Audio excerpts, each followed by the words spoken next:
What's up, everyone, and welcome to another episode of the Fantasy Mafia Podcast, NBA Edition. My name is Jordan Jaika, aka Dr. Fantasy, and as always, I am here with the Fantasy Caveman.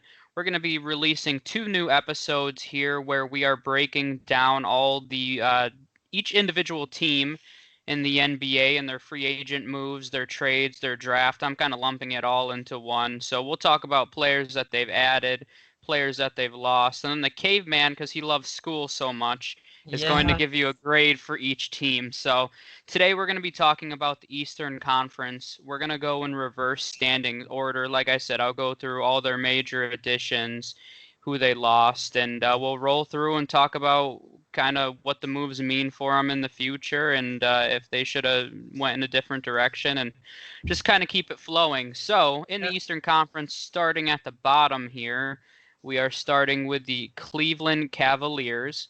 They had the fifth overall pick. They drafted Isaac Okoro. They made one trade of note. They acquired JaVale McGee from the Los Angeles Lakers. In free agency, not really any huge moves. Re-signed Matthew Dellavedova. They signed Damian Dotson from the Knicks. Signed Thon Maker from the Pistons. They did lose a few players. Tristan Thompson went to the Boston Celtics. And then a few smaller pieces. Matt Mhm. Mooney.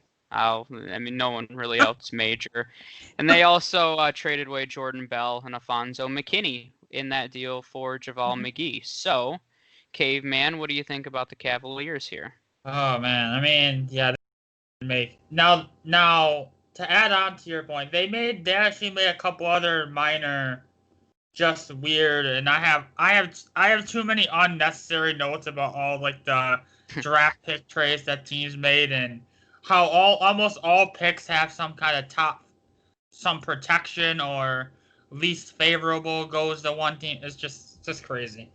But I mean, yeah, they didn't really do anything. It was kind of unfortunate for me because they have some young guys in Garland and Sexton who in the off season I remember seeing something from Garland saying Darius Garland saying he's trying to grow into a grown man's body.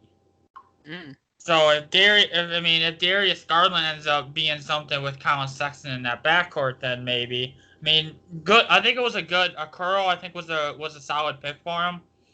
But yeah, they didn't really make any moves that were noteworthy.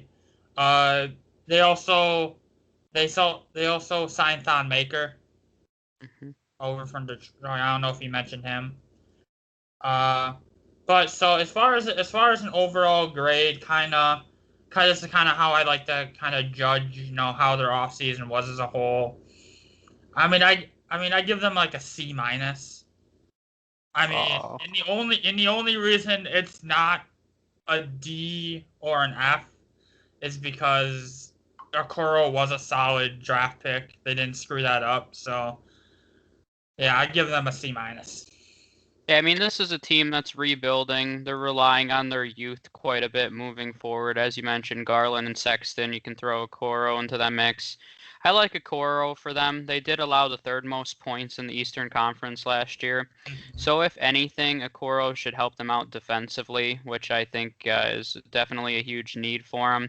I don't think the loss of Tristan Thompson is as significant as I've seen other people say. I mean, Yeah. JaVale McGee's a depth piece. Not that he's as good as Tristan Thompson, but when you have Kevin Love and Andre Drummond, I don't know if Tristan Thompson makes a lot of sense in Cleveland, but I don't Mhm. know. I'm kind of intrigued by them as a whole in the Eastern Conference, which I think is going to be stronger than people give it credit for this upcoming season, Yeah. especially when we talk about the Hawks next here. But I Yeah. mean, when you consider Garland and Sexton, Okoro, Kevin Love, Andre Drummond, that's a pretty solid starting Yeah. five. And then even when you throw in the mix their bench, Larry Nance, Javal McGee, Kevin Porter, who actually played really well towards the end of last season. He's still only 20 years old.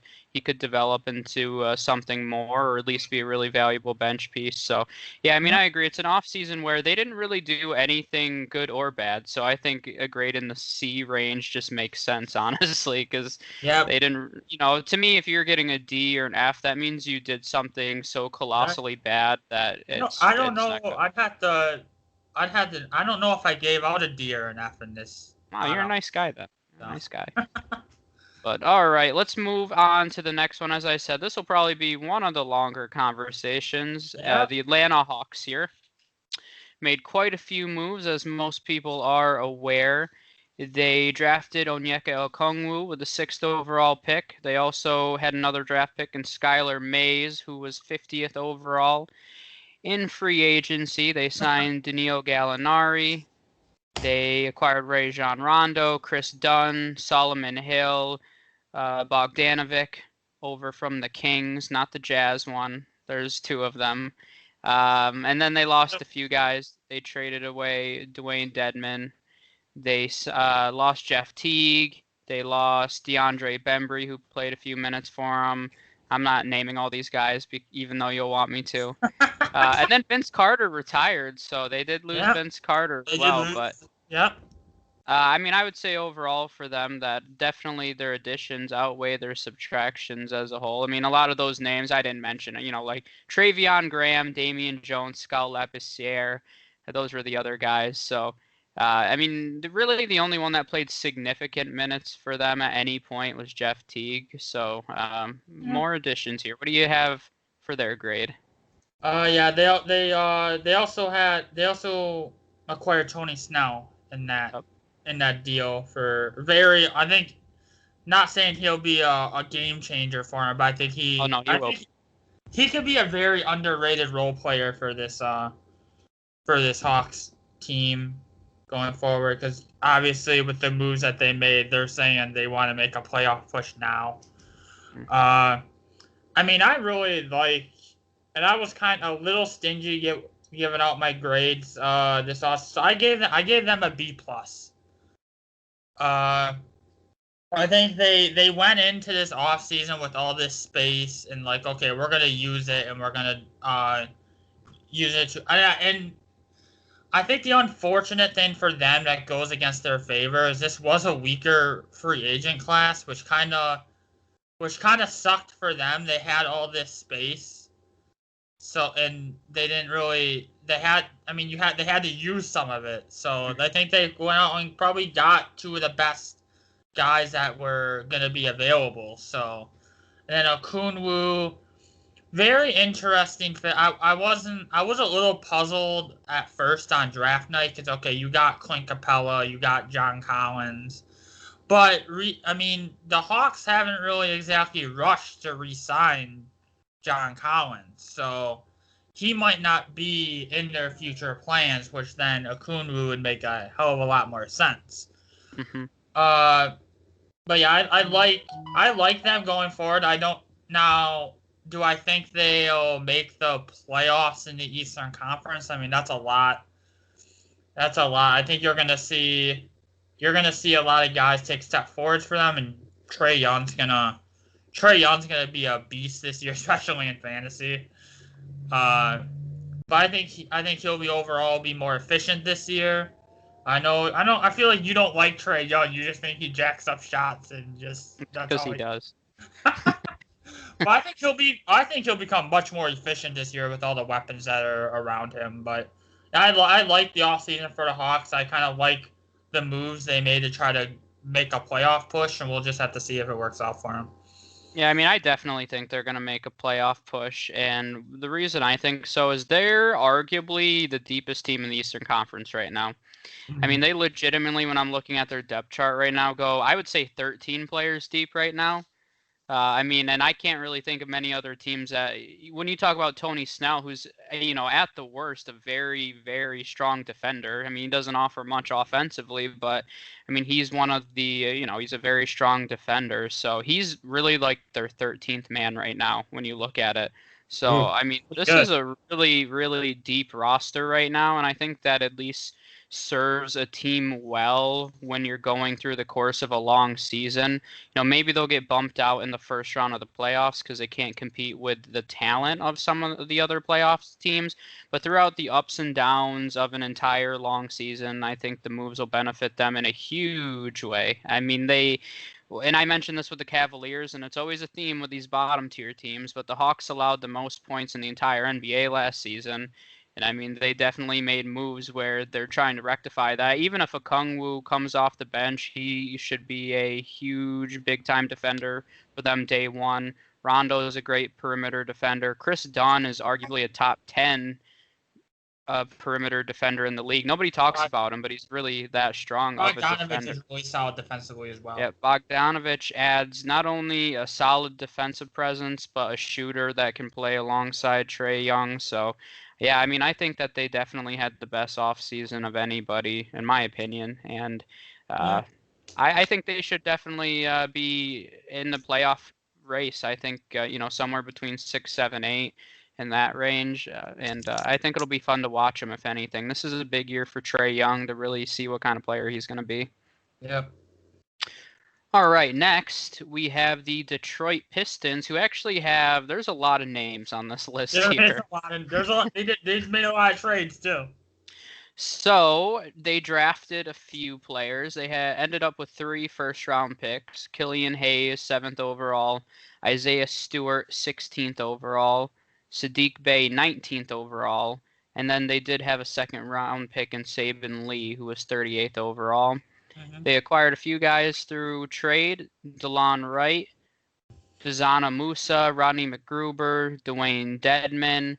And then in free agency, they signed Jeremy Grant, Mason Plumlee, Jaleel Okafor, Josh Jackson, and everybody's favorite, LiAngelo Ball, non-guaranteed. People are acting like he's going to be a superstar for the Pistons, I the way they remember, I talk about remember him, but people were like posting like the TikTok of him reacting to not getting drafted. And it was just he looked so sad to not get drafted. But no, he should be sad. Um, They lost through those trades: Bruce Brown, Luke Kennard, Kyrie Thomas, Tony Snell.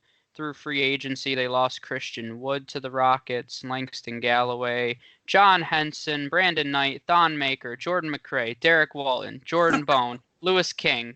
So this is actually a huge roster yeah, change for them. I mean, they weren't very good last year, obviously, and I don't expect them to be very good this year. But there's a huge turnover in players here, just by oh, yeah. pure volume. Just by your volume standpoint, yeah. I mean to me what? And they remember they went out and got they went out and paid Jeremy Grant They did. 3 years, $60 million. Now, I mean, I do think he was probably the best 3-and-D player in this free agent class, but $20 million worth.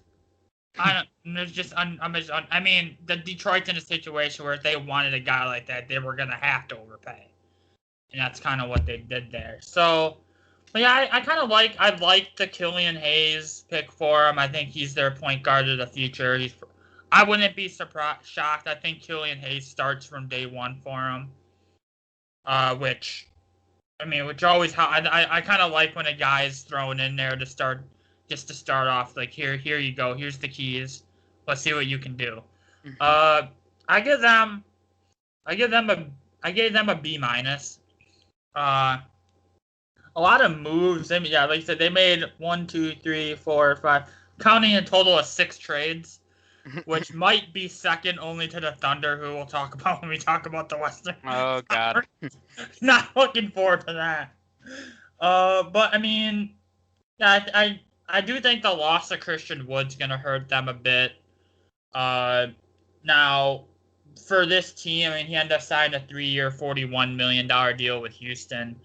So I don't know if they were going to be able to afford to keep him at that, but I mean, they're not going to. The reality is, I think they made some decent moves, so I give them a B minus, but they're not.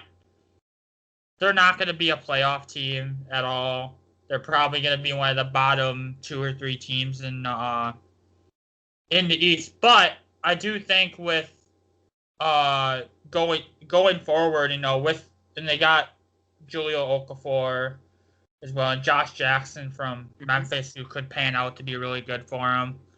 So I do think they are heading in the right direction. I just didn't think they did enough to kind of move themselves into even the top 10 in the East. So they'll probably be somewhere between 12 and 15 next season. So I'll be a little more aggressive in saying that I think this is the worst team in the NBA.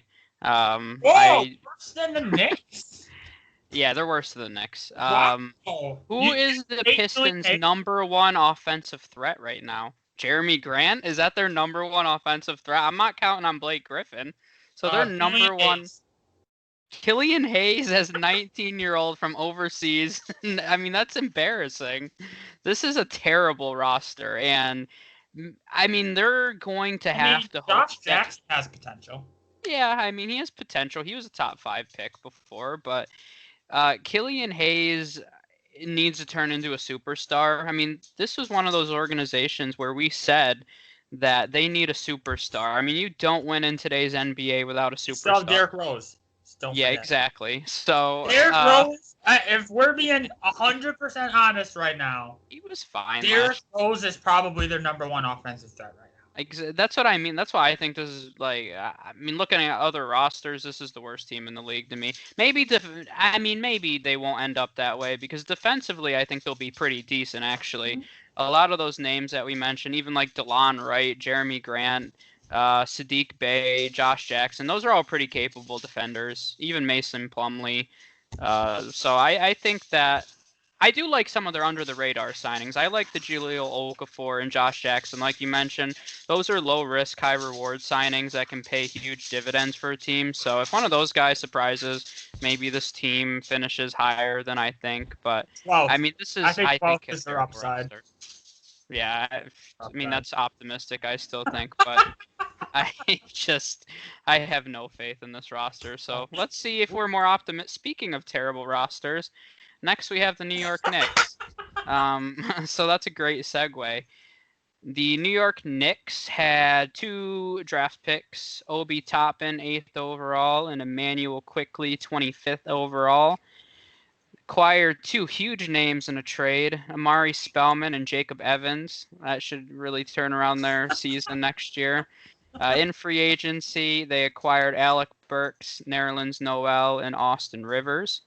Then they did lose a few free agents as well. Bobby Portis, Mo Harkless, Kadeem Allen, Demayan Dotson, Jared Harper, and Theo Pinson.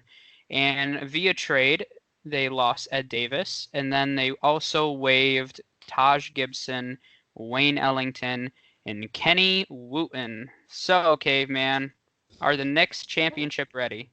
Oh, are they championship ready? I mean, I don't know if I go there, but Are they even not in last place ready? I honestly think it is gonna be a competition between them and Detroit for last place in the Eastern Conference. But I mean, I mean, looking for the Obi Toppin pick, while it wasn't necessarily a bad pick, I don't think that's the direction they should have went.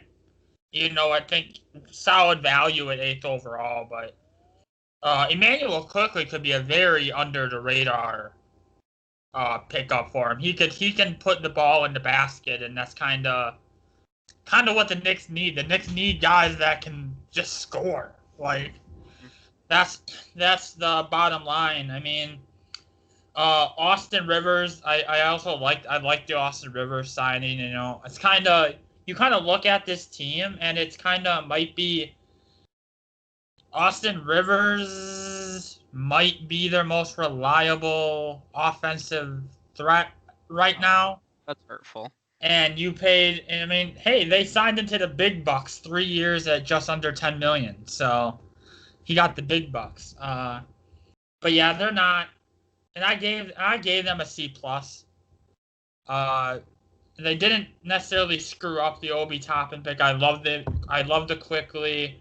I love the Austin River. I mean, even their other guys, Burks and Noel, not bad signings, but not really enough to do anything, and they are the Knicks, so it's reasonable to expect that all those guys will end up becoming worse as players because they play for the Knicks. So that's just the sad reality. Yeah. And they did also get Leandro Balmero. Oh, in the draft, yeah. Actually, I researched him quite a bit after they drafted him, and he seems like an interesting stash for down the road. Yeah, so that could be something down the road. So, and the rights to Ante Tomic, whatever that is. Hey, they're stashing. They're not They're planning on stashing. being competitive for But yeah, years. they might be a threat in about 5 years, but Yeah, I mean the Obi Toppin pick is kind of interesting because he is one of the more experienced players in this draft. You could argue he's one of the most, I don't want to say NBA ready. That's not the word that I'm looking for necessarily, but he's definitely ready to seasoned. contribute on day I'd one. call him seasoned. Yeah, he's definitely the most seasoned probably in this entire first round class here. So I think it's interesting because a guy like Obi Toppin is going to a team ready to contribute now, but they're not ready to compete now. So it's kind of a weird fit just from that regard. I do think that he's going to be in contention for Rookie of the Year just because he'll have an opportunity.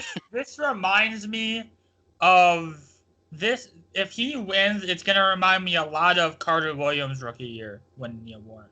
Yeah, Remember just like Carter volume. just pure when Carter Williams was on that terrible Philly squad. He won rookie of the year because he just the volume. If Obi Toppin wins rookie of the year, it's probably gonna be a similar. Just put up a bunch of empty stats on a terrible team. Yep. But yeah, I mean, some of the moves they made are interesting. This is a roster. It has a lot of interesting young names because we still want to see what R.J. Barrett does. I mean, Kevin Knox was still a guy that hasn't done a lot, and I think he's Julius only 20. Randle's still around. Yep. Kevin Knox is only Surprised. 21 years old. I would have expected them to move on from Julius Randle, but Yeah, I mean, I think they want to compete, honestly. I think they want to. I'm not saying they're necessarily going to, but I don't think that they're going to be the worst team in the Eastern Conference. I definitely don't at all. I'll put money on it. they're gonna be 14th. Then that's what you're saying. Nope, they're going to be 12th. Ooh. Yep. They're going to finish ahead of the Pistons, the Magic, and the Hornets. That No, hurt. I don't know about the Hornets. That That's hurt. maybe the Bulls. Maybe the Bulls, but Okay. all right. So that's the Knicks then. I don't even know who's next because I was too busy talking about the Knicks roster. It's the Chicago Bulls, who I literally just mentioned. So this will be about 2 minutes long. 2 minutes long. Wow, that's well, I'm good at that. So let's start it off with their draft here. They drafted Patrick Williams 4th overall. They had a few other picks. They had one in the second round as well, Marko Simanovic. And then they acquired Garrett Temple in free agency. In free agency, they lost Chris Dunn, Shaq Harrison, Adam Moka, and Max Strus. Yep. Oh, am I supposed to say something now? Yep, that's it. They made no trades. The Patrick Williams pick was probably, to be kind, the most confusing pick of the draft. To be kind, I mean, not knocking Patrick Williams as a player, probably one of the not the best 3-and-D guy in the draft. But if you're picking 4th overall, I don't know why you're taking a 3-and-D player 4th overall, because he doesn't really offer a lot offensively. I mean, this might be the only D I gave. I gave them a D plus. They didn't do anything, and it's unfortunate because they have a couple. I mean, they have a guy in Kobe White, which, if I am they did not draft a point guard, which did relieve me a little bit. Which means I'm hoping that means that they're gonna really give an extended look at Kobe White this season.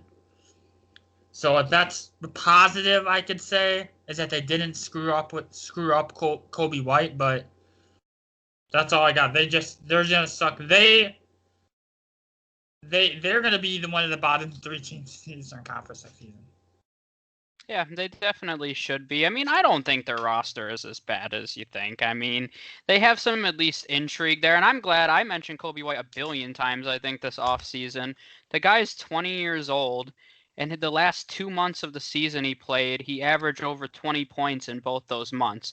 So the Yep. fact that, when they were talking about LaMelo potentially, I really didn't like that because Kobe White looked like a strong offensive force. So I think that and like I said, he's only 20 years old, so the guy definitely deserves an opportunity to continue to grow and improve. I mean, I don't know. When you look at Kobe White, Zach LaVine, Lauri Markkanen, Wendell Carter, Otto Porter, I mean, they're an okay team.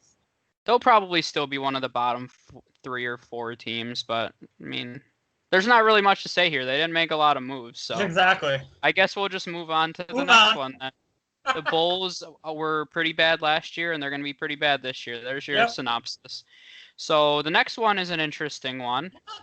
It is the Washington Wizards, who may or may not have made some deals. May or may not have, yeah.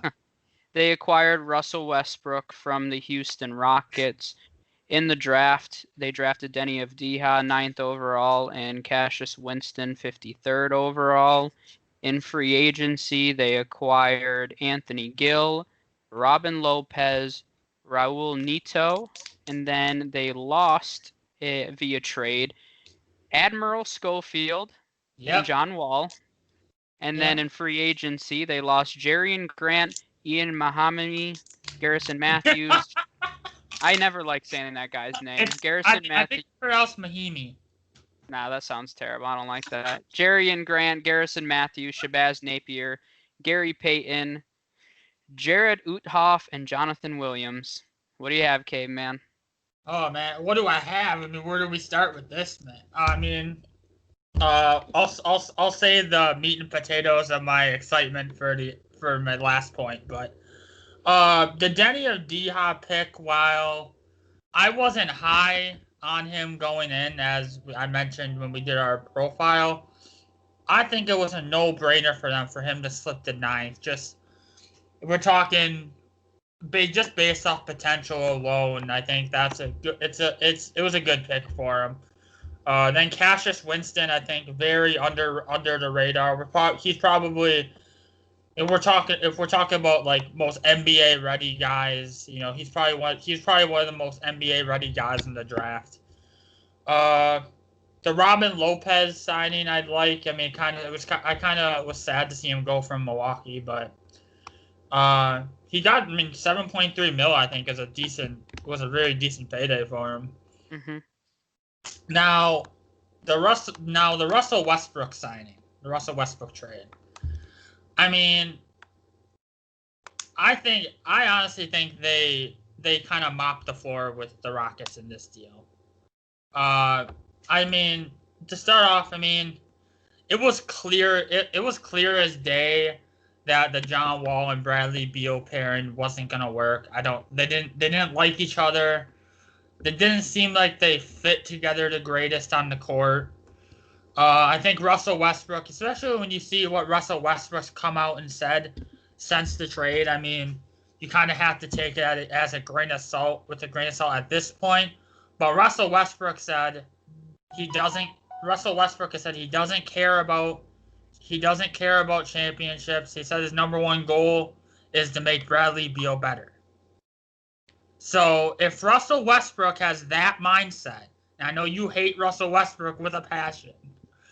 Now, if Russell Westbrook truly has that mindset going into the season that he wants to make Bradley Beal better as a player, that the potential is pretty off the charts for this pairing in Washington. If that's truly what Russell Westbrook is going to have going into the season with, so I think that pairing is going to be off the charts. I mean, overall, I'm going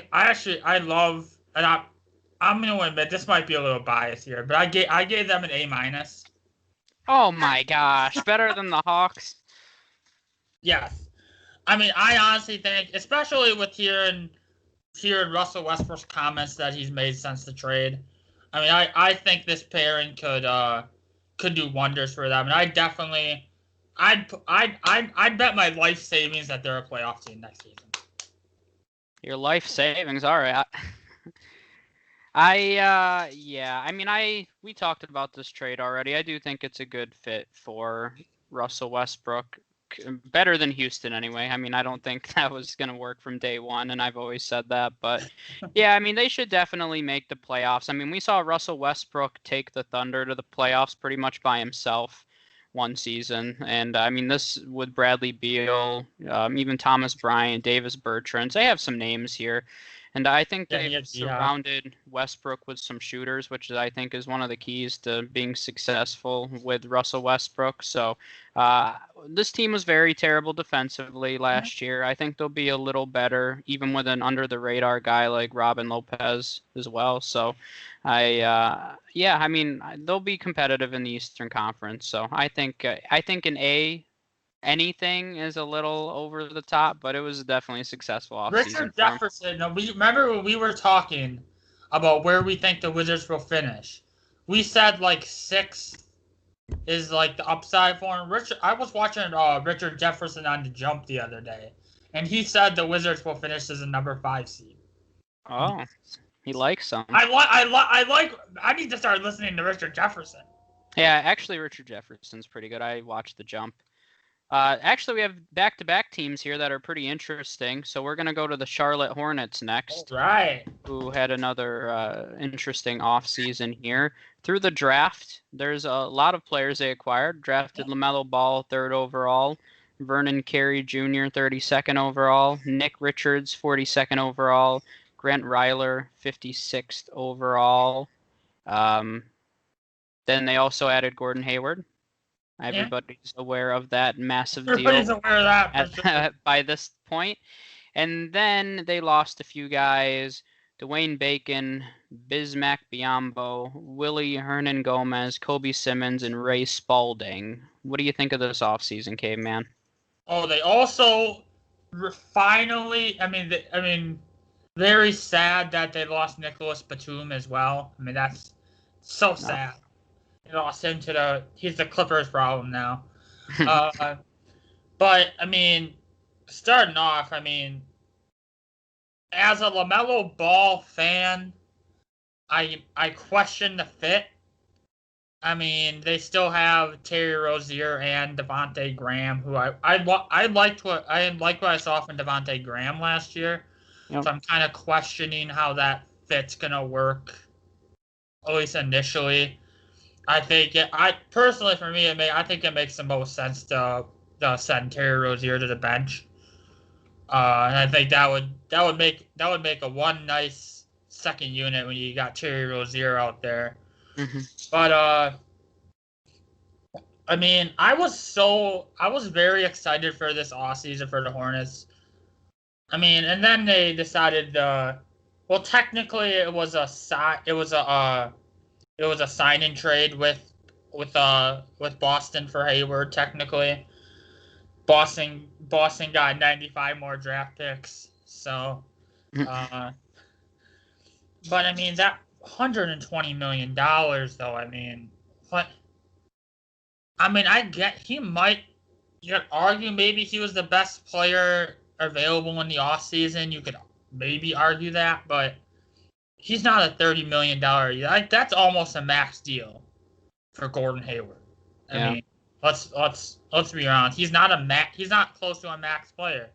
I mean, in my opinion, based on the market, I honestly think he's probably like a $20 to $22 million a year guy. So they overpaid by about $10 million a year. But going forward, I mean, and I'm sure you think this too. I think Vernon Carey was a very under the radar draft pick for him. I think he's going to be very solid for them going forward. So I wanted to go higher on him, but I gave them a B-. I wanted to go B+/A-, but then the Gordon Hayward contract happened, so that dragged it down for me. So yeah, going forward, I do think they're going to be. I'm not going to be like what you said, and they'll be the bottom 3 team in the East, because I don't see that with You have LaMelo Ball on the team, that automatically does not make you the bottom team. Oh my gosh. So I honestly think they're gonna finish somewhere in the 10 to 12 next season. So Yep, that's probably pretty realistic, I would say. I liked them drafting LaMelo Ball. I do think that the fit is very strange, but once again, this is one of those franchises. When you're drafting third overall, you want to try to find a superstar caliber player. I don't know if LaMelo Ball is going to be that, but he at least has that potential. So I can respect that they're trying to make a big move and they didn't draft Patrick Williams or, a player like that. Sorry, Chicago Bulls, not sorry. But that's the reality is they went out there and they went for it. I mean, how often since Michael Jordan's owned this team have they made a big move to try to be competitive? And, you could say the same thing about Gordon Hayward. Gordon Hayward's going to be one of the most, at the end of his career, he's going to be one of the most highly paid, overrated NBA players probably to ever play. I mean, this guy just keeps cashing in time after time. And I mean, I think he's like a board. I mean, he's made all-star teams, but I think he's more like a borderline all-star player, making as much as he above has, though. average, he's not. Yeah, I mean, the guy averages Average. 15 career points. I mean, that's nothing to write home about. So, yeah, but I can appreciate that they're being aggressive. So, I think that's actually a fair grade for him. I think some people are being a little overly optimistic. It's going to take time for them to gel and for LaMelo to find his place among this confusing rotation of guards right now. So we'll see. We'll see. There's at least some optimism there, I think. Yep. All right. We're starting the playoff teams now. Orlando Magic. This should be another quick one. Wham bam. Thank you, ma'am. They drafted Cole Anthony 15th overall. They lost Dwayne Bacon to the Hornets, which we just mentioned. They lost a few guys, DJ Augustine, Wes Iwundu, Melvin Frazier, BJ Johnson, and Vic Law. That's it.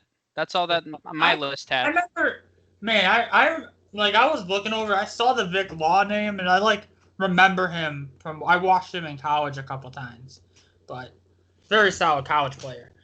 But I mean, yeah, they didn't really.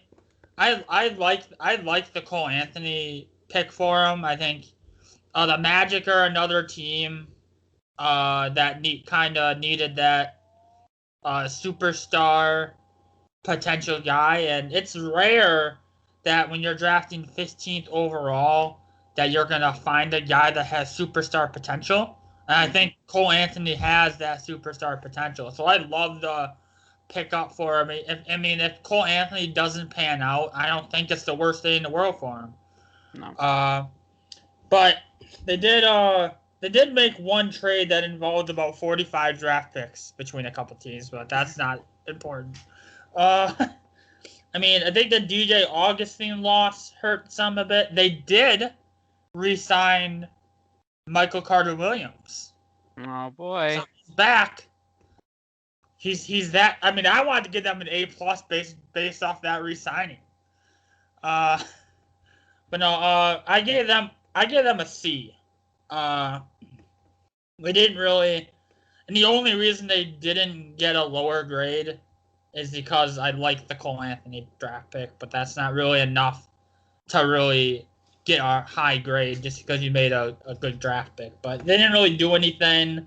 I expect the Magic to regress this season. Cole Anthony, I think, has a bright future. I think Cole Anthony could be an under the radar Rookie of the Year contender. I've been talking about guys that could possibly sneak into the conversation, but it's going to hurt them. Like we mentioned, Jonathan Isaac's going to miss the entire next season, which I think is going to hurt them. But yeah, they just didn't really do anything to really kind of move themselves up. And the reality is they're probably going to regress to being outside the top 10 in the East. So, yeah. I mean, the fact they made the playoffs last year was kind of surprising, if you want to be real about it. Yeah. And there's a lot of teams below them that have improved, and I don't think many of the teams ahead of them have really gotten much worse. So, yeah, I mean, I definitely see them moving down quite a few slots. Like I said, I wouldn't be surprised if they were the second worst team in the Eastern Conference this year. I think they have the behind the Pistons, yeah. Or ahead of the Pistons, I guess technically. So yeah, I mean they didn't do much. We'll see what they end up doing with Cole Anthony if they're gonna end up pairing him with Markelle Fultz or if Markelle Fultz. Yeah, I didn't even mention Markelle Fultz. I think he has a very Yeah, he I has mean some he's pretty upside going solid. forward. No, they still had. What a point guard rotation to have. Markelle Fultz, Cole Anthony, and Michael Carter Williams. Yeah, there you go. I mean, that's why we mentioned before Evan Fournier potentially being traded. That's one of the reasons I think he could be, because you want to see a Fultz Cole Anthony backcourt, and he's kind of blocking that right now. So at this point, I think that's in their best interest to kind of see what Cole Anthony has, to see if he can develop into that superstar caliber player that a lot of people thought he was going to be coming out of high school. So let's go next to the Brooklyn Nets. This should be another one with not a lot of discussion, honestly, but they finished 7th in the East last year. They were very depleted at the end of it all, but they drafted Reggie Perry, traded for Bruce Brown and Landry Shamet. They signed Jeff Green in free agency. Via trade, they lost Danza Musa. If via free agency, they lost Garrett Temple, Jamal Crawford, Justin Anderson, Lance Thomas, Michael Beasley, Wilson Chandler, Chris Chiozza, Donta Hall, Tyler Johnson, and Jeremiah Martin. That's I it. mean, yeah, I mean that not really. I mean, I remember Martin and Chiozza being uh because of their depleted roster in the bubble. They were among their leaders in the bubble in a couple categories, but Yep. not really anything. I mean, we'll talk about their move. The Nets off season was last year, with bringing in Kevin Durant and Kyrie. So this off season you kind of expect not. They did re-sign Joe Harris. I think that's a very. I think that was essential for them given this roster construction. To re-sign Joe Harris, but then I think Shamet, Bruce Brown, very solid additions as well. So I gave them a B minus. Wow, a B minus. I mean, I think that's largely off. I wasn't expecting them to retain Joe Harris. I was expecting Joe Harris to walk, and the fact that they were able to find a way to re-sign him, I think, was big. Jeff Green, I think Jeff Green could be a very under the radar signing when you talk about this free agent class as a whole. Because you talk about Brooklyn, they have a lot of guys, that will be able to put the ball in the basket, but not a ton of guys that can be good defenders. And I think Jeff Green could be a very under the radar defender for him next season. So, yeah, I gave them a B minus. They're gonna be they're going to be a championship contender for next season. That's just the reality of the situation. So we'll just kind of have to see. But good, good off season for them.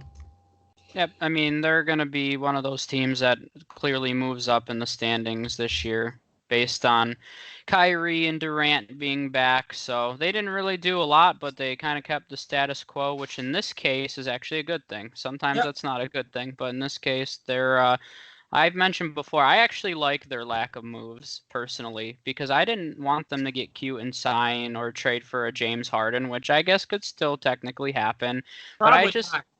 I doubt it, but Yeah, I but mean, I like what they've done with the two superstars, and you've surrounded them with gritty, hard-nosed, defensive-minded shooters, and I think that's a way that you need to build a roster. So I think they're built for a championship, and let's not forget the most important move that they have made. They resign. They'll have Timothy Luwalu-Cabarrot on their roster next season. he'll probably play minutes for him though. I mean, that's why that bubble, people can mock it all they want, but that guy probably played himself into a job, so. Yep. All right, we're rolling through the playoff teams. Next with the Philadelphia 76ers. Through the draft, they acquired Tyrese Maxey, Isaiah Joe, and Paul Reed. Via trade, they acquired Danny Green, Terrence Ferguson, Seth Curry, and Tony Bradley. And then via free agency, they signed Dwight Howard. A few names they lost: Al Horford via trade to the Thunder, Josh Richardson, and Zaire Smith. And then a few free agents walked in: Alec Burks, Raul Neto, Ryan Brokoff, Kyle O'Quinn, and Glenn Robinson the third. So, what do you have for this one, Caveman? So they also signed Derek Walton Jr. So Can't forget that. can't forget about Derek Walton Jr. I mean, just because we're not doing their off-season previews, I still wanted to give the shout-outs to the little guys. They still matter. I mean, I kind of like. First of all, starting off, I love the Tyrese Maxey pickup for him. I think that's going to be one of the steals. I actually think Tyrese Maxey should have went a little bit higher in the draft, so I think this could be very good steal / value for him going forward. Like I said, Doc Rivers is now their coach. I think that's something that's probably the biggest move they made, is bringing in a championship level coach to come in and lead this squad. Now, they're rumored to be one of the teams that could possibly trade for James Harden, but the Rockets have made it known that they want Ben Simmons in a deal for James Harden. So, I mean, I don't know if this is the place to really talk about that, but I personally think they think that would be a move to make. But I think the deal for Seth Curry, I think is going to be very underrated. I mean, the Philly, the knock on them for several years now has been they haven't really had a lot of shooting or consistent shooters. The Seth Curry is one of the most consistent shooters in the league. Then, and apparently Danny Green really impressed Doc Rivers in his first practice. So if Danny Green comes in and is able to just kind of provide that veteran championship level presence that he's provided teams for the past, seems like he's been in the league for like 15 years now. But probably not that far off, to be honest. But I think he could be very solid for him. They were able to get rid of that freaking Al Horford contract, which he made no sense with the team from the start. So I think that was a good. So I gave them a B plus. I mean, the draft. I like their draft. I like Isaiah Joe, one of the best shooters in the draft, as well. So based on the draft, they had a good draft. Dwight Howard, going to be another under the radar signing for him. They just made a bunch of solid moves, which I think is going to vote well for them. Now, I don't know if I would call them a championship contender necessarily, but I do think they're going to be. I wouldn't be shocked if they made a run in the East again next year. I think they improved over last year, so we'll just have to see what all these moves can translate to for them. Yep, I would agree, and you can tell based on this offseason that I do believe they're committed to building around Ben Simmons and Joel Embiid. That seems to be the reality, the way that they surrounded them with lots of shooting. And even mention a guy like Isaiah Joe, who isn't a big name, but he is a very strong shooter, and Tyrese Maxey, Seth Curry, Danny Green.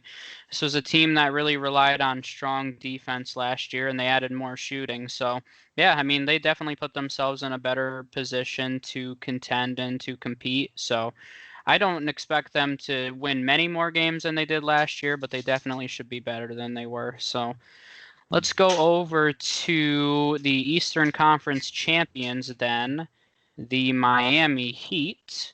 Through the draft, they acquired Precious Achiuwa, who I know we both said when we did the recap was one of the better picks in the first round. A pretty nice fit for him there as well.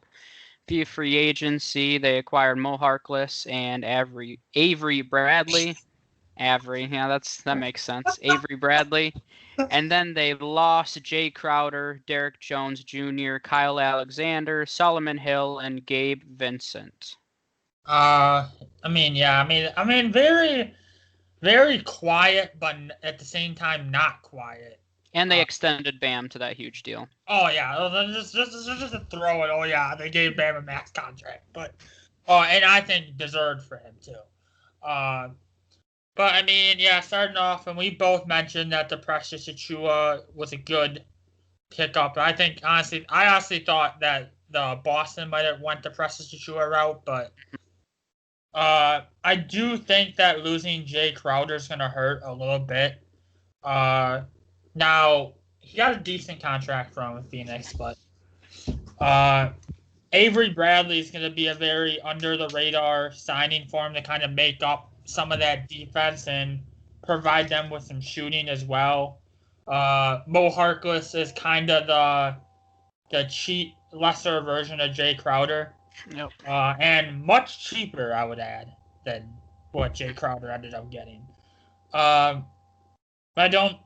But yeah, overall, very. I think they just made some under the radar moves with the draft and that in the free agency. So I gave them a B minus. So they're gonna be in championship contention next season, no doubt about that. So we'll just have to. They're just lumped with teams like Milwaukee and Toronto and Boston. To me they're just they're not necessarily better than all of those teams. They're just somewhere in that 1 through 4 uh, grouping in the Eastern Conference next season. Yeah, and I think overall they didn't get better or worse if you want to be, Yep. pretty honest about it. So, yeah, I mean, I don't really know. I don't have much to say about their offseason. There's really nothing. The biggest negative I would say is I didn't love bringing back Dragic, and I'm sure you might say the same because you wanted to see Tyler Harrow get a little more ball handling responsibilities, which reports are he's still gonna get some. So he is gonna have a little bit more, but not nearly as much as he would have had they not retained it. But then again, it was a team friendly deal with a team option for this second year, so not the work. And when we talk about this quite a bit with kind of not wanting to ruin the teammate chemistry. So helps from that perspective. So guess the more I talk about it, the less I seem like think it's a bad thing. So Yeah, I mean, it's not really a good or bad thing, I would say. I mean, I wanted to see Tyler Hero have more ball handling responsibility, but I also have to remember he was one of my favorite players coming out of that class. I mean, he's still only 20 years old, so I mean, by the time Dragic's contract is up, he's going to be 22. So and he's buddies with Jack Harlow. So what else can there you you want? go. Positives all over the place. But I mean, even Avery Bradley is a very under the radar signing. He is the kind of player the Miami Heat are built around right now. So I think that's a great signing. So it's really, I mean, you lost Jay Crowder, got Mo Harkless, probably a little bit of a minus. You lost Derek Jones, got Avery Bradley. I do think Derek Jones has more upside, but right now Avery Bradley is probably more valuable. You added Precious Achua, so all things about equal. We'll see if they're going to pursue Giannis next offseason. There's still a lot of people that believe that, but lots to be discussed there later on. So let's go to another playoff team that is not exciting at all. Nope. The number 4 seeded Indiana Pacers. This is going to be very quick. They drafted Cassius Stanley, 54th overall. They lost Brian Bowen, Elise Johnson, and Naz Matru-Long, and they traded TJ Leaf. I'm done. Yep. You forgot they brought in Keelan Martin from Minnesota. Oh, how dare I? How dare you forget their only free agent they brought in? I mean, ooh man. I mean, I gave them a D, and the only reason I did not give them an F is I kind of like the Cassius Stanley pick in the second round. I think not that it's really gonna do anything or move the radar, but for me it saved them from getting an F. So I mean and talk about they might be one of the sharpest fallers in terms of where they finish next season compared to last year. Oh no. I mean, But you think about all the teams behind them that really made moves to get better, and all the teams that are going to be better heading into next season. Like I mean, just thought that I expect Brooklyn to be better than them for sure. Uh, I just don't. I think too many teams behind them. Do I think they fall out of the playoffs? Probably not. I think they're going to be a. I think they're going to be a 7-8 seed next season. Still think they make the playoffs. But they didn't. When teams around them made moves to get better and they really did nothing, I think that's gonna hurt them going into next season. So. Yeah, I don't think that's an incorrect statement to make. I think that their win total could be pretty similar to what it was last season, but you see them fall down in the standings, honestly.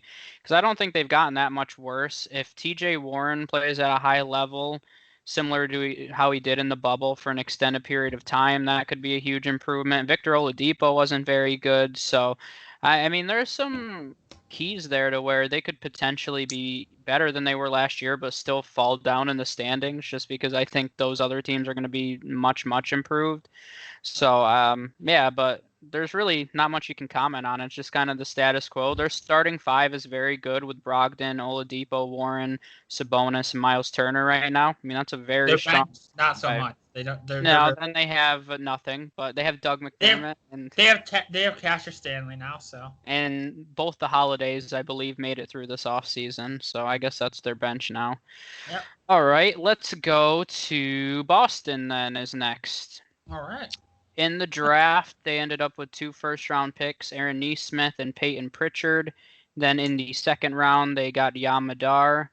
And then via free agency, we mentioned earlier, got Tristan Thompson, Jeff Teague, and then I guess technically they signed Taco Fall to. That's on my list here that they re-signed Taco Hall. Yeah, you better mention Taco Fall. I guess you have to mention that because he's Taco Fall.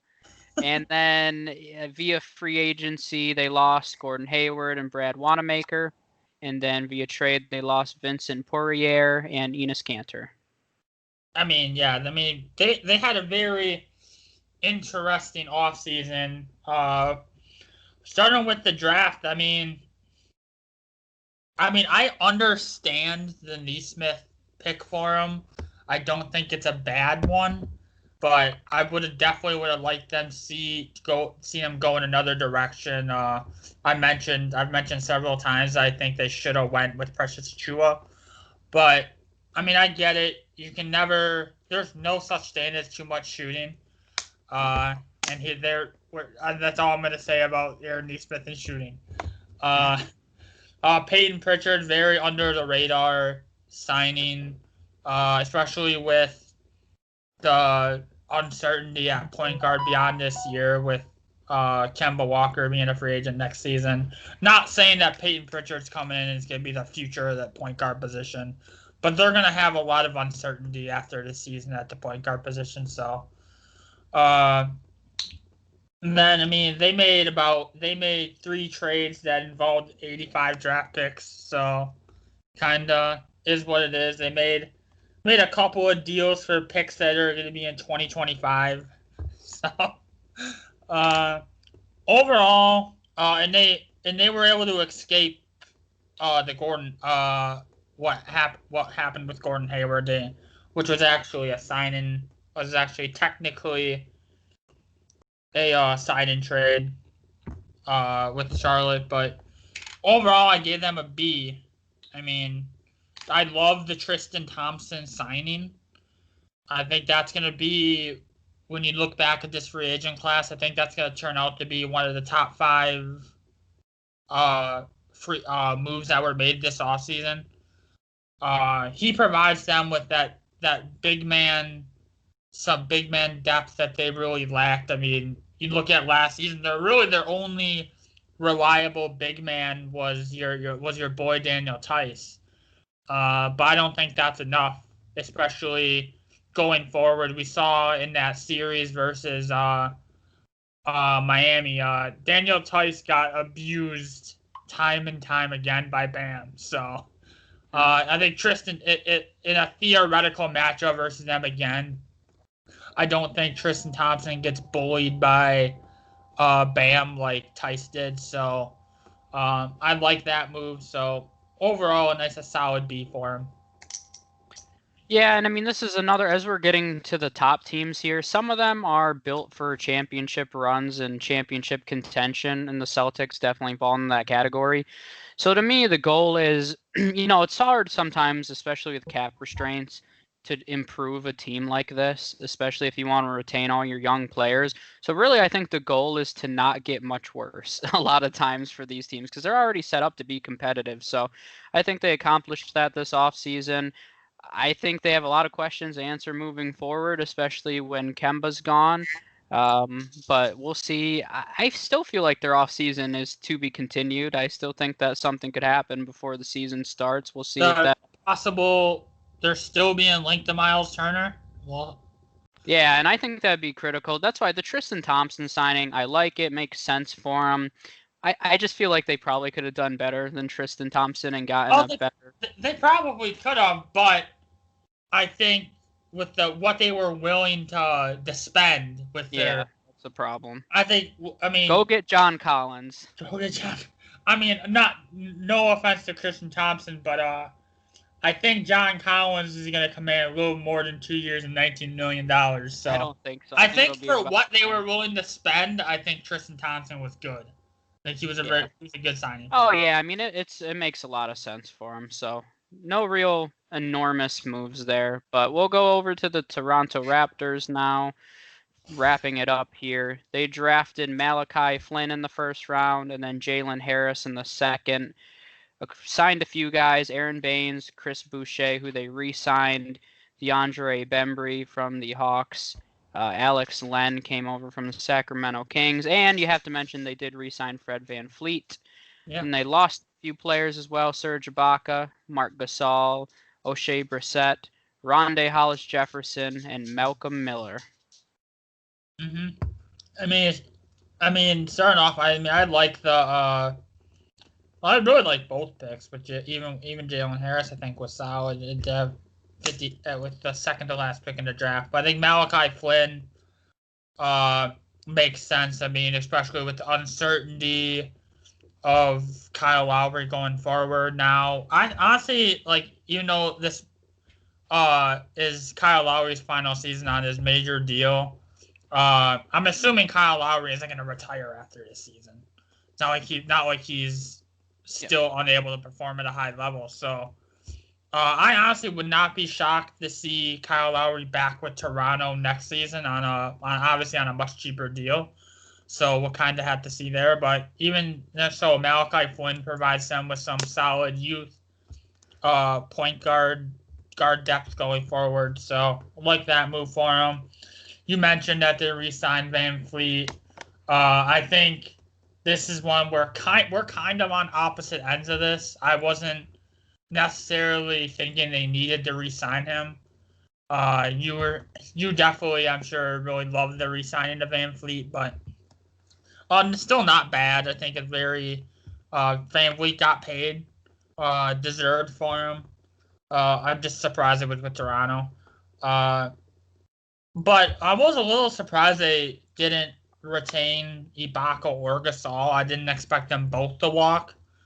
I expected them to bring back at least one of them. Now they replaced them obviously with Aaron Baines and Alex Len, but just a little surprising. So overall, I gave them a B minus. They're going to be, like I mentioned, they're going to be with Siakam there still with Kyle Lowry, VanVleet. Norman Powell, I think, is going to take on an expanded role this season. OG Anunoby still. They have a lot of solid pieces that work well when they're on the court together. So they're going to be one of the top 4-5 contenders in the East next season. So. Yeah, I personally expect them to slip a little bit, so I wouldn't even be surprised if they went down to 5. The only reason being is I do think that the Ibaka and Gasol losses will matter a lot more than people think. This is one of the best defensive teams in the entire NBA. They actually allowed the fewest points per game in the Eastern Conference. So they those two guys really anchored that defense, and they were really important in the middle of the floor. So that concerns me a little bit. I don't think Alex Len and Aaron Baines can play at the same level as Ibaka and Marc Gasol, and honestly, not anywhere close. So that does concern me a little bit. Not that I think they're going to fall out of the playoffs or not be a good team, but I could definitely see them falling. They still got. The thing is with them, while they may not, maybe they take a little bit of a step back defensively, but they still they still are going to be they play really solid team defense, and they have all their guys that I mentioned. They play really well when they're on the court together. They have some of the best team chemistry. Probably them. I would say them and the Heat probably had the best in terms of teammate chemistry. So I think that's gonna make you a threat when you have guys that just their skill sets mesh well together. So. Yeah, and I'm all about the team chemistry, but I really believe that. So they had 53 wins last year. I mean, let's say they go down to 47. I mean, I think that there's so many teams that have improved that could naturally just slip them down a few notches. So, and they're still gonna be fifth is probably. I'd concede that they're not. I don't think they fall below 5. Yeah, I think that would be pretty hard for them to fall below 5. But maybe they'll be better than the next team. Your Milwaukee Bucks. They're not better than the Bucks. What interesting offseason, I would say. Interesting. Yeah, let's roll through. What'd they do here? They drafted Jordan Nwora, Sam Merrill. These are all second round picks. And then my list has Rajon Tucker, who was undrafted, but they signed him from Exhibit 10. They traded for, I should say, Drew Holiday from the Pelicans. DJ Augustine they acquired, Bobby Portis, Nick Stauskas. They lost via trade Eric Bledsoe and George Hill. Free agency, they lost Wesley Matthews, Sterling Brown, Robin Lopez, Kyle Korver, Frank Mason, Cameron Reynolds, and Ersan Ilyasova. And then, just to throw it in there, Marvin Williams retired. So. Oh, he did. I didn't even hear about. That's how irrelevant he was to me. That is very rude, but very true. Okay, this is your team. So what do you think? You didn't mention they brought in your boy Bryn Forbes from the Spurs, yeah. And they brought in Torrey Craig from Denver. Yeah. I mean, let's get the elephant out of the room here and talk about the Drew Holiday trade. They gave up. Now, I'm not going to mention everybody that was involved in that trade because it was a 4-team trade. Ended up being a 4-team trade that involved 12 players and 20 draft picks. So I don't want to spend the next 5 minutes just breaking down every single detail of that trade. Yeah, but yeah. No, I don't think nobody has time for that. But I mean, I think it was a gamble on the part of the Bucks. I think what they're saying now. I love Drew Holiday. I'm sure you love Drew Holiday too because he's one of the best guard defenders in the league, and he has been for a while now.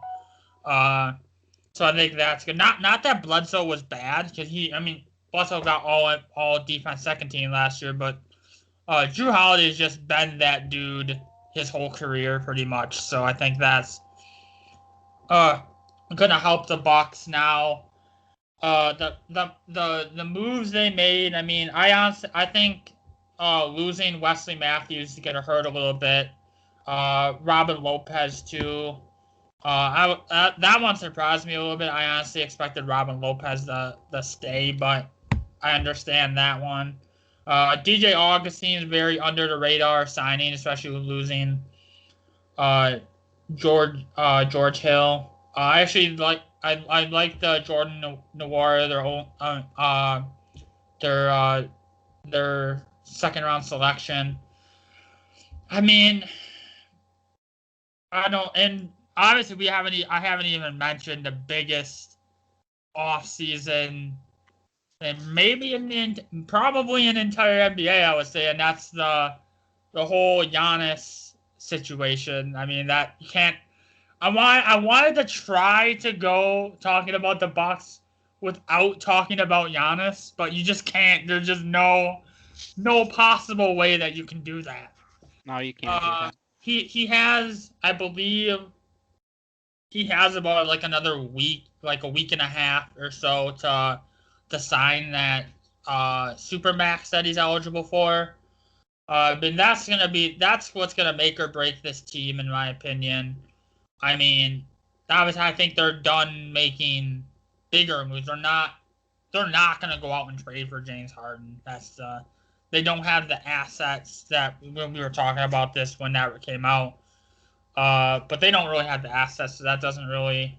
That's more than likely not gonna happen. But however, they're still. I mean, Giannis is gonna be around next season. Giannis with Drew Holiday and Chris Middleton, and I think all the guys they brought in are going to be very solid rotational role players. They're gonna. I mean, even though they kind of faltered in that series versus the Heat, while I don't really think they got better offensively, I think they kind of. I do think, and it was weird. I think they have a lot of potential defensively. I think they could be. I mean, they were already what, if not the best or second best defensive team in the league last season. It's weird to say that a team like that can improve. I don't think the Bucks could be even better defensively than they were last year, which is a lot. Which is a lot to say. Then maybe they take a step back offensively, which on paper doesn't sound that good because they really weren't that good offensively in the playoffs. But they're obviously with Giannis, with Drew Holiday, with Middleton, who I've been on the record saying I don't really like Middleton with Giannis, but he's still an all-star caliber player. So they have 3 all-star caliber players with 1 superstar, so they're gonna be a top. I mean, maybe they slip to 3. I don't think they fall below 3rd in the Eastern Conference next season. But they're not. There's gonna be some regression. They're not winning 60 games again. Sure, they will. They'll win 70 this year. 70? Oh, I would like it. 70. I mean, yeah, this is by far the best defensive team in the NBA now. I honestly don't think it's that close. I really don't. So I love the way that they're built, but they get an F for this offseason because they're still not going to win a championship with Giannis and Drew Holiday. So that's what they need. They need to win a championship, and I mean that's being dramatic. I'm just kidding. They don't really get an F, but they. I think that's still the question: is Drew Holiday good enough where they can win a championship? I don't know. I mean, is it weird to think that if they got Bogdanovic, that their entire offseason and their whole outlook would have changed? I mean, I know Bogdanovic isn't an all-star, but I mean, I just think that shooting an offensive presence. He's just another defender to make that even more. Yeah, but he averaged like 17 points last year. He's a great 3-point shooter, and I think that's what they needed to surround Giannis with. So I mean, they're going to be the best defensive team in the league. I'd be surprised if they weren't the number 1 seed in the East, but I think the question still remains: is can they compete? You know, if they play the Miami Heat in the playoffs again, is it going to be the same result? Have they improved enough where it wouldn't be the same result? I don't know if I can say that. And I think at this point, it's championship or bust for them. I mean, to be fair, I think all those. I think that pest in Tyler Hero you just put you put Drew Holiday on that little pest, the Tyler Hero who was a thorn. I think that could. I mean, I honestly think I don't know if it would be the same result, but I think that would be not saying you can't. I don't think you can sit here and say the Bucks would definitely lose to Miami again if they were to meet again. But they're gonna be a championship contender. Now next off season is gonna be the off season to watch for them, seeing if Giannis is on the roster or not. But that's what's weird, and I think, and I've been saying this honestly. if Giannis leaves, they go from being the best team in the NBA to the worst team in the NBA. That's crazy, isn't it? You really think about it? I mean, maybe they wouldn't be worse than the Knicks or something, but They're not worse honestly, than the Pistons, though. they go from being a possible number one seed to being like 13, and that's the reality. Yeah, no, I definitely agree with that. So, any final comments then? That's the Eastern Conference then. Yep. That's all 15 teams. I don't have any more comments. Anything else you want to say? No, not much to add. This is I think the overall theme, and we mentioned this when we talked about several teams in the East.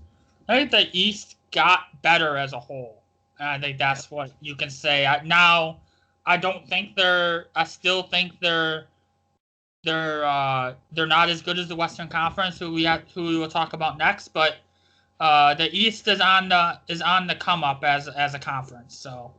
Yep. Yeah, I would definitely agree with that. So, we appreciate everybody who tuned in. Make sure you look out for the Western Conference episode, which will be coming out as well. We appreciate you guys listening and for watching, and we'll see you guys next time. Yep.